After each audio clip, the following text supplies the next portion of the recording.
નમસ્કાર મિત્રો, મારું નામ ડૉક્ટર ચિરાગ પરમાર છે અને હું મનોચિકિત્સક તરીકે માનસિક આરોગ્યની હોસ્પિટલ અમદાવાદ ખાતે કાર્ય કરું છું.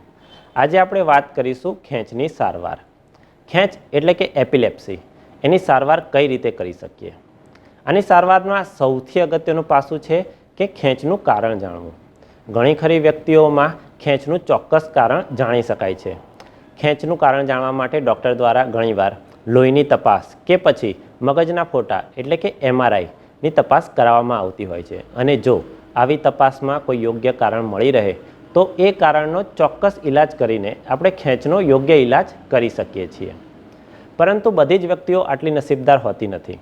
ઘણી વ્યક્તિઓમાં આ લોહીની તપાસ કે MRIમાં કોઈ પણ પ્રકારનું કારણ જોવા મળતું નથી. આવી વ્યક્તિઓને લાંબા સમય સુધી ખેંચની દવાઓની જરૂર પડે છે. ખેંચની દવાઓ એટલે કે સોડિયમ વાલ્પ્રોએટ, કાર્બામેઝેપિન, ઓક્સકાર્બાઝેપિન તેમજ અત્યારના જમાનામાં નવી દવાઓ જેવી કે લેવિટ્રાસિટામ કે ક્લોબાઝામ એ ખૂબ જ સચોટ દવાઓ છે જે ખેંચને કાબૂ કરી શકે છે. આવી દવાઓ લાંબા સમય સુધી લેવી પડતી હોય છે અને દવાઓ જો સમયસર ના લઈએ તો ખેંચ ફરીથી આવી શકે છે.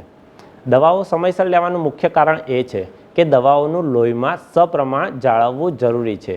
જો લોહીમાં એનું પ્રમાણ ઉપર નીચે થાય તો એ સમય દરમિયાન ખેંચ આવી શકે છે. આથી ડૉક્ટરની સલાહ પ્રમાણે કીધા પ્રમાણે સમયસર દવા લેવી જરૂરી છે. આ સિવાય દર્દી દ્વારા જો ઉજાગરા કરવામાં આવે અથવા તો ભૂખ્યા રહેવામાં આવે તો પણ દર્દીને ખેંચ આવી શકે છે. આથી દર્દીએ ઉજાગરા કે પછી ભૂખ્યા ન રહેવું જોઈએ. ઘણી ખરી વ્યક્તિઓમાં જો ખેંચનું કોઈ યોગ્ય કેન્દ્ર બિંદુ દર્દીના મગજમાં મળી રહે તો ઓપરેશન દ્વારા પણ આવા કેન્દ્ર બિંદુને આપણે મગજમાંથી દૂર કરીને ખેંચનો એકદમ સચોટ ઇલાજ કરી શકીએ છીએ. આમ એપિલેપ્સી એટલે કે ખેંચ એને આપણે યોગ્ય રીતે સારવાર કરી શકીએ છીએ, જેના માટે આપણી પાસે દવાઓ તેમજ સર્જરીની સારવાર ઉપલબ્ધ છે.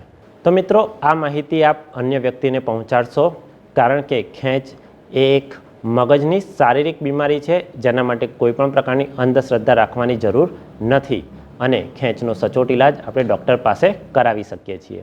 ધન્યવાદ.